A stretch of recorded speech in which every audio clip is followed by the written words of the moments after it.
A continuación, Quito TV. Quito TV, con el arquitecto David López, en Telesucesos, Canal 29.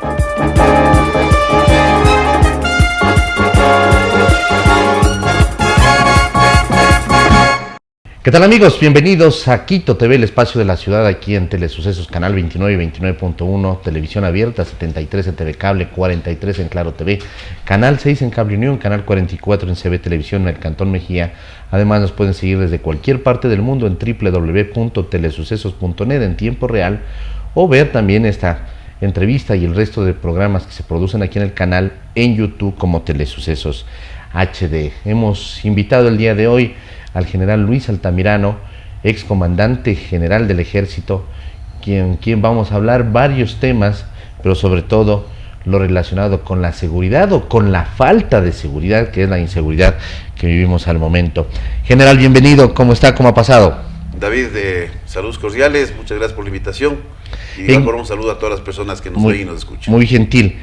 ¿En qué momento se perdió precisamente eso, la seguridad que teníamos, una seguridad, digamos, también no tan segura, por llamarla así, porque evidentemente siempre han habido el tema de la delincuencia, todo eso, pero más vale una delincuencia común, no eso que vivimos ahora, donde día a día, cuando prendemos la televisión para ver un noticiero, o prendemos una radio para escucharlo, o vemos los distintos periódicos o portales, nos encontramos con noticias que lastimosamente se van volviendo como normales y algunas ya no les ponemos ni siquiera atención. ¿En qué momento se pierde este tema de la seguridad?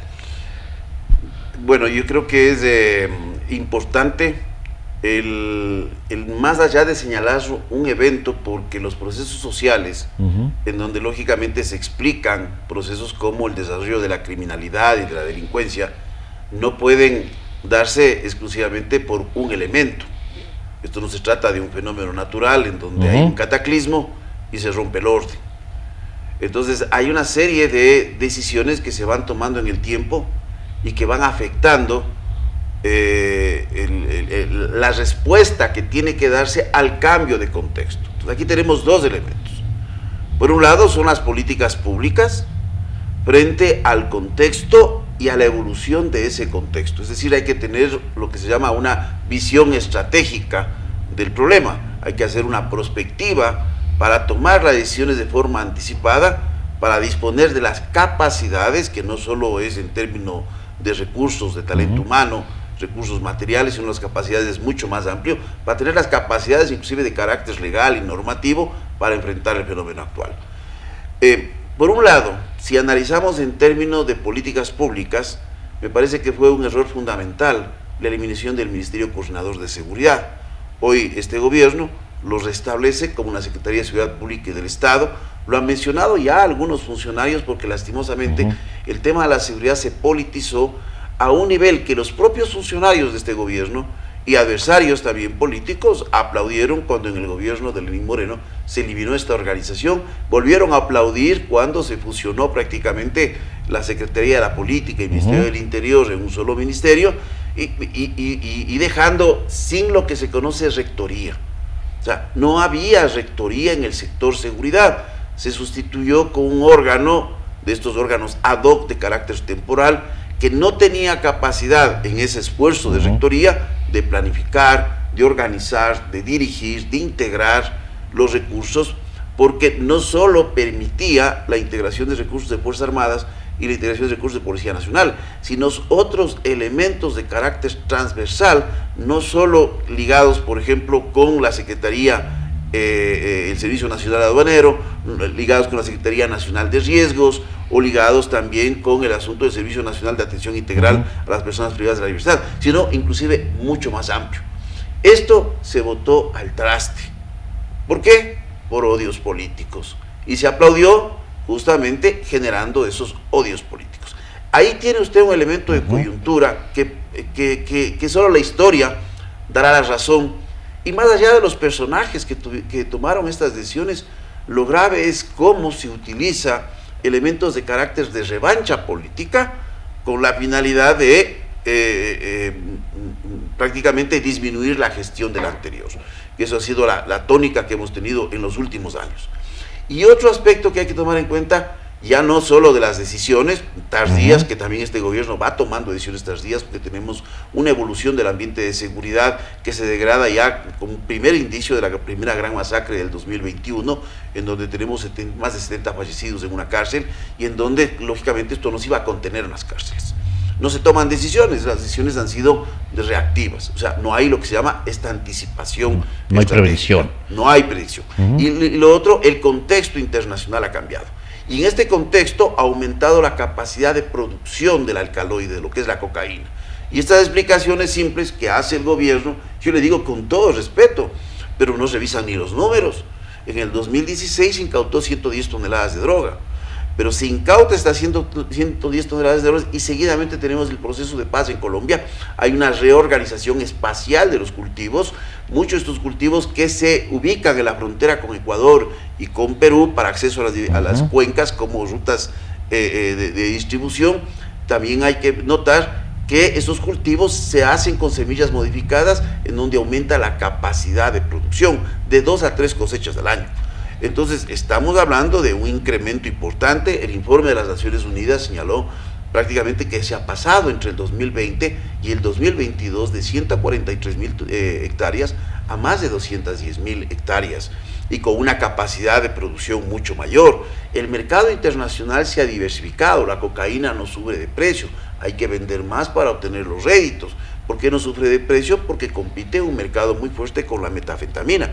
El reporte que acaba de salir hace pocos días, el reporte global de cocaína de la Oficina de las Drogas contra el Delito, ahí hay un pastel muy claro, le pone al Ecuador en el 25% de la responsabilidad de los envíos a Europa.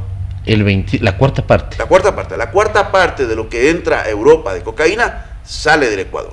Página 82. Va a darle este número de página. Entonces, no estamos, y tenemos este discurso en donde decimos, bueno, es que este gobierno está tomando ahora las decisiones y los gobiernos anteriores no. Primero, mancha las instituciones. Porque es como decir, yo le digo, que las Fuerzas Armadas en un momento determinado actuaron en complicidad, que la Policía Nacional actuó en complicidad, y nadie está aquí para proteger a las instituciones, porque cuando tenemos que hacer análisis, también no podemos dejar de ver los niveles de contaminación que han existido en la Policía Nacional y en las Fuerzas Armadas, con casos que son emblemáticos, que inclusive generan vergüenza.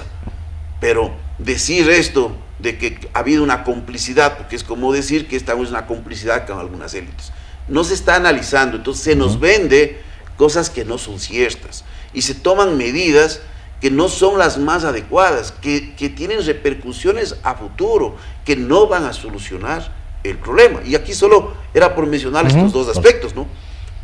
La destrucción de la cabeza del sistema de seguridad, y por otro lado, el no entender la evolución del contexto, porque en ese contexto de inseguridad, tomemos en cuenta, y yo les digo a los televidentes que nos ven, el 23% se ha incrementado del delito de lo que tiene que ver con delitos contra la propiedad.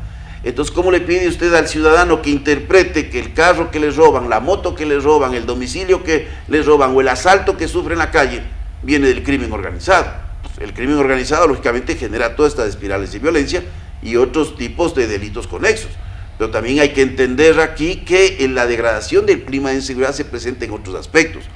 No estamos hablando de grandes carteles. El mismo informe de las Naciones Unidas de este año hace notar lo que he venido mencionando. Estamos hablando de redes criminales, en donde los nodos contratan organizaciones de carácter local. El informe del 2014 de las Naciones Unidas ya anticipaba la evolución del microtráfico en toda la región latinoamericana. ¿Y cuál era uno de los motivos fundamentales? Evitar justamente el movimiento de dinero que se daba entre las zonas de producción, tránsito y mercado. ¿Con qué finalidad? Lógicamente para evitar que el dinero que también es buscado sea capturado. ¿Cómo se optó? Pagando con droga. Y esta droga tiene que ser monetizada, y al tener que ser monetizada, lógicamente que se genera la disputa por los mercados internos.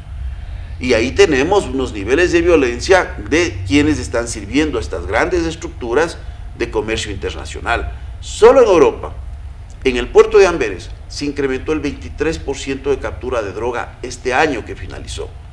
Imagínense que tuviésemos la explicación simplista del gobierno del encuentro, que diga que claro, es que el año 2022 el gobierno belga sí actuó sin complicidad con otras organizaciones y por eso tenemos que 23% no es poca cosa. General, de lo que le entendí, aquí en el Ecuador existe presencia de los carteles, pero a través de las organizaciones delictivas a las que contratan. ¿Es así? Sí, las redes criminales, las redes criminales tienen nodos. Estos nodos lo que hacen es, a través de relaciones de confianza, tener contacto con otras organizaciones. Entonces, es muy difícil el desarmar una red criminal, porque, en primer lugar, entre los nodos no se ejerce violencia, normalmente, ¿no? Hay estas relaciones de confianza. La violencia se ejerce en las organizaciones menores, que son las que tienen que cumplir el cometido en alcance del objetivo que están buscando. Y lógicamente parte de su sustento es transformar sus ganancias en elementos económicos y eso en la disputa del mercado, ahí está el problema. Ahí está un grave problema.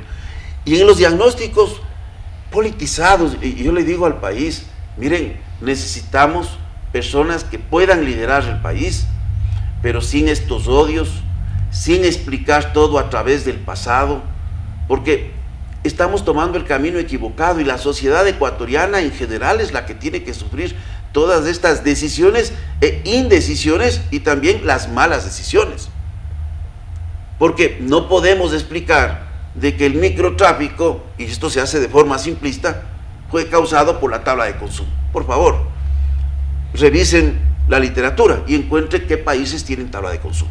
No es la tabla de consumo, no es la ley lo que regula la sociedad, es la capacidad de la sociedad en respeto a la ley de autorregularse, siempre con base a una norma. O sea, yo tengo un pensamiento más sociológico que un pensamiento más legalista de pensar de que la ley es lo que regula automáticamente la sociedad, porque no es así.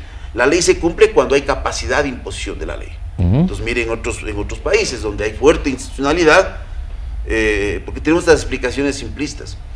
Entonces es un problema que se está dando en toda Latinoamérica, en países con tabla de consumo y sin tabla de consumo.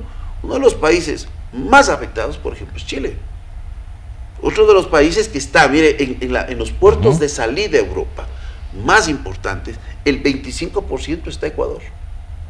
Le sigue Brasil con aproximadamente un 12.5%. Sale la mitad de la droga hacia Europa, de Ecuador sale de Ecuador Brasil. Sale. Y la mitad sale de Brasil sale en comparación de Brasil, a lo así es. Y de ahí tenemos un porcentaje aproximado del 11% que sale de lo que es Argentina. Y me parece, si mal no me equivoco, un porcentaje muy similar en donde también está vinculado con Chile. Y lógicamente, ¿por qué se da esto? Porque no solo es tener acceso a las cuencas, sino la existencia de fuertes vínculos comerciales, y nosotros lo tenemos por la exportación de productos primarios, especialmente Europa y el mercado norteamericano. Lo propio tiene Brasil, ya en productos más elaborados, pero también en productos primarios como el acero, y Argentina, no se diga, ni se diga Chile, en términos de una serie de elementos que ellos producen, especialmente productos agrícolas ya elaborados y tratados. Entonces, hay esta posibilidad de contaminación de los containers. Entonces, estamos frente a un problema donde no se puede estar analizando de una forma así tan elemental. Solo mire este dato. En el 2020 se capturó 128 toneladas de droga, en plena pandemia, cuando el tráfico internacional marítimo sufrió el efecto de la disminución de la demanda del mismo, el costo de transporte marítimo de containers se vio afectado, y a la final tuvimos 128 toneladas, más que en el 2016. Y estamos hablando cuando había una capacidad de producción que todavía no superaba las 200.000 hectáreas. Entonces, estamos hablando de 143.000 en ese momento. Entonces entendamos el fenómeno. Dejemos de buscar la culpa. El ciudadano común no le interesa, cuando camina por la calle, cuando deja su domicilio, no le interesa lo que pasó hace 6 años. Seguimos dando explicaciones simplistas de un fenómeno complejo. seguimos explicando las cosas de lo que pasaron 6 años para atrás. Ahora, general, dentro de estos casos de sicariato, pongo el ejemplo, seguramente el 95% de estos casos son a personas que han tenido ya antecedentes penales, antecedentes judiciales, y un 5% seguramente gente colateral que está a veces en el sitio donde no deben de estar y que resultan involucrados lastimosamente en estos eventos. Pero ¿qué pasa con todo este tema, por ejemplo, de las vacunas, de los secuestros ahora, que ya no son tan secuestros express, sino que son secuestros de 24, de 48 horas? ¿Son las mismas redes de delincuencia, son las mismas organizaciones las que la están realizando? Mire las explicaciones que yo le voy a calificar, y con todo respeto, ridículas, que hace el gobierno. Que como se está incautando la droga en todas estas organizaciones, ahora están diversificando el delito. No, o sea, por favor, estamos evidenciando que hay un crecimiento de la exportación, si le podemos llamar así, desde los puntos de distribución del Ecuador. Entonces no, esas explicaciones no caben aquí. Lo que pasa es que las cifras, en cierto modo, no se presentan con transparencia, y eso es uno de los problemas que también tiene el gobierno nacional. Le voy a dar un dato y que los televidentes se van a caer para atrás, porque el secuestro extorsivo es una modalidad de extorsión. Los delitos de extorsión que fueron procesados, investigados en el 2021, fueron 321 delitos, perdón, 350. Y en el 2022 fue 2.850, una tasa de crecimiento del delito extorsivo del 810%. Dentro de estos delitos está el secuestro extorsivo. Entonces, eso hay que comprender. Por eso hay diversas modalidades. Existe la extorsión común, existe la extorsión siciliana, existe la extorsión sexual, existe la extorsión virtual, una serie de tipos de extorsión. Entonces, mire, a mí no me gusta utilizar elementos de las ciencias naturales para explicar fenómenos sociales. No es muy correcto. Y recuerdo que un profesor cuando estudié en la India me mencionaba esto, cuando se habla de estos ecosistemas criminales. Pero, ¿qué es lo que pasa en un ecosistema? Cuando usted tiene la degradación de un elemento en la cadena alimenticia, genera toda una alteración en el sistema. Entonces, hago esta analogía simplemente y con todo el respeto, porque me parece a veces forzar un poco las ciencias sociales hacia paradigmas propios de las ciencias naturales. Pero hay que entender el todo, no se puede entender las partes, y ahí sí debemos ver desde la teoría de los sistemas, ¿no? El todo es más que las partes, y cuando tenemos que analizar lo que está pasando en el país, no podemos hacerlo desde elementos aislados, hay que ver la interrelación. La crisis de la policía, yo no puedo ver solo como policía, hay que ver una serie de elementos que giran alrededor de la crisis de la policía, que está conectado también con la crisis política que vimos, que está conectado con la naturaleza del delito, que está conectado con la corrupción, que está conectado con Fuerzas Armadas. Entonces, se requieren políticas públicas integrales, y eso es lo que no existe en el país. Lo más grave es que seguimos dando palos de ciego. Pensamos que el bolsillo del Estado, yo creo que el presidente lo que está pensando es, bueno, ¿y cómo termino este mandato? Y para colocar su cuadro en Carón de Ley y decir que fue presidente. ¿Era eso lo que buscaba una persona? ¿Es vanidad lo que le llevó al poder? Me pregunto, porque uno debe tomar las decisiones en el sector público, y le digo porque eso he hecho a lo largo de mi vida, pensando que el sector público es mío, y por lo tanto tengo que tomar decisiones de eficiencia. ¿Qué decisión de eficiencia puede ser cuando usted habla de un crecimiento desproporcionado de policías, que supera cualquier tasa existente? Porque mire, solo revisemos Colombia, un país que tiene una extensión de 1.141.000 kilómetros cuadrados, que tiene 179.000 policías, que tiene 51 millones de habitantes. Es un país que tiene una tasa de 3.4 policías. Cuando nosotros lleguemos a tener 60.000 policías en un país como el nuestro, de 256.370 kilómetros cuadrados, de 18.200.000 de acuerdo a las estimaciones hasta que salgan los resultados del censo, ¿Qué tasa estaríamos hablando ahí? Todos estamos hablando casi que estamos a la par. Entonces el crecimiento tiene que ser racional, porque este crecimiento desproporcionado no solo genera una carga que el Estado no va a poder asumir en el futuro, y el presidente se va. El presidente se va en 2 años y le dice, bueno, verá cómo paga el sueldo de los 30.000 que incorporé, porque el 30.000 policías en sus primeros grados significa $600 millones al año de sueldo, de lo que son las obligaciones patronales y todo eso. O sea, no es poca cosa. Y me apena porque no se ve el todo, y en el todo se necesitan recursos.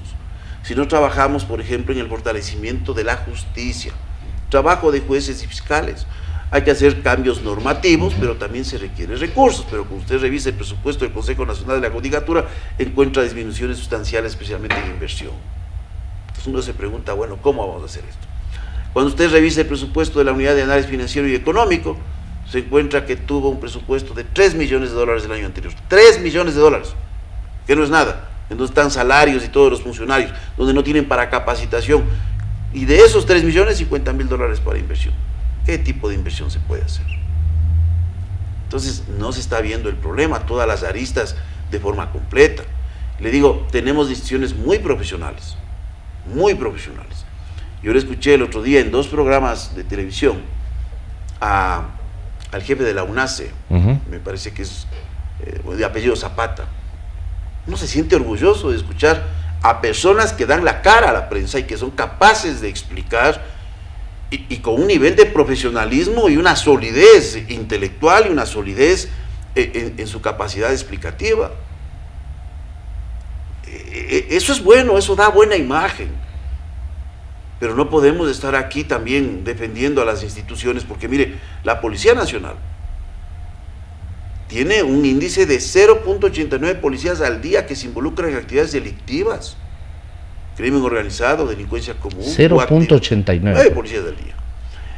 Y personas que están vinculadas con hechos que son reñidos contra la profesión. ¿Pero por qué?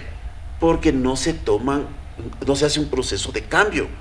Porque la policía no puede tener un modelo, por ejemplo, de rotación basado en un paradigma militar. Y esto solo puede venir si hay un verdadero control político.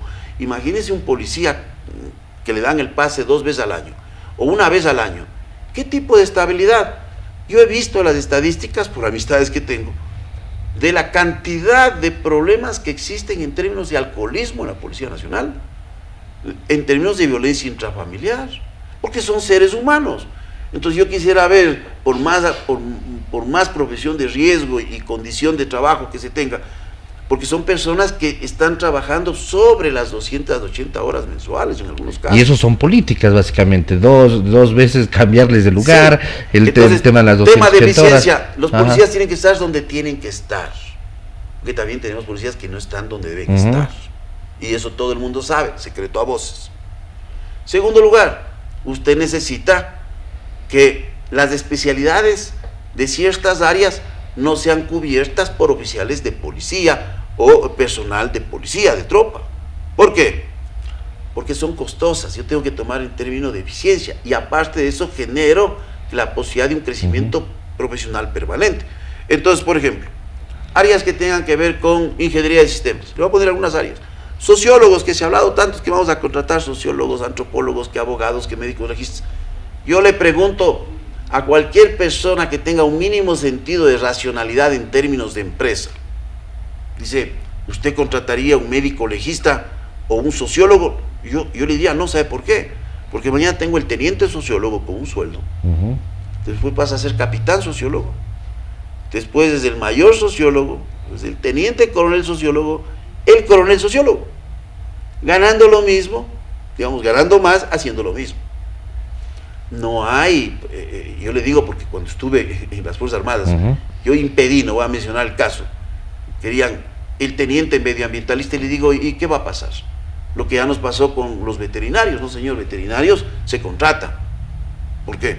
Vamos a tener el teniente medioambientalista y terminamos con el coronel medioambientalista, haciendo lo mismo y después no sabiendo ni a qué función asignarle. Entonces, hacer patria no es de, como se dice, voy a dar pecho a las balas. Hay que hacerlo con cabeza, hay que pensar en el bolsillo del Estado, porque el bolsillo del Estado no es infinito. Hay necesidades en salud, hay necesidades apremiantes en educación, lógicamente que hay necesidades en seguridad, pero como le mencionó, la seguridad no es solo las Fuerzas Armadas y Policía Nacional, también es el trabajo que tiene que hacerse con los órganos de justicia, también es el trabajo que tiene que hacerse con la unidad de análisis financiero y económico, también es el trabajo que tiene que hacerse con el SRI, con el CERCOP. El CERCOP es una institución que no tiene ni siquiera gastos de inversión como lo han hecho, por ejemplo, Colombia y Perú, que hay que revisar el análisis comparativo de sistemas de compras públicas mucho más robustos y sólidos. Estamos con tecnologías ultrapasadas, con vulneración de procesos. Entonces, se está viendo solo desde el punto de vista, primero, de la mano dura, ¿no? Pero segundo, de una mano dura que exclusivamente se focaliza en un estado de excepción. Cuando las Fuerzas Armadas, por ejemplo, tienen una cantidad de misiones que pueden apoyar a la lucha del crimen organizado, donde hay déficit de capacidades, hay brechas de capacidad, hay vacíos, y hoy se está discutiendo de cómo tornarle a las Fuerzas Armadas policía frente al crimen organizado. Otro despropósito y otro elemento que nos conduce justamente a la desinstitucionalización, que es el problema más grave que tiene el país, esa débil institucionalidad. General, queremos agradecerle, le volveremos a invitar porque hay muchos temas que quedan por toparse, incluso cómo es lo que ya se debería de poner en ejecución este nuevo ministerio, subsecretaría de coordinación, que en algún momento se lo botó al tacho de la basura y que coordinaba precisamente todas las herramientas y los recursos del Estado, que ahora se los retoma, pero prácticamente ahora hay que ver que esté funcionando. Una sí. reflexión. Ajá. Es que no es que firmando un decreto usted restituye capacidad y experiencia, y todo lo que existía no es fácil. Así es, muy gentil. Gracias. Muchas gracias. Amigos, el general Luis Altamirano nos ha estado hablando, acompañando el día de hoy aquí, hablando acerca de esta inseguridad, cuáles son los factores que han ido desarrollando. Esto es una evolución que se viene dando lastimosamente, una evolución en la inseguridad y una involución dentro de lo que es la seguridad. Amigos, hasta la próxima, que pasen bien, felicidades. Las opiniones vertidas en este espacio por la producción y dirección del programa son de exclusiva responsabilidad de sus autores y de quienes intervienen en ellos.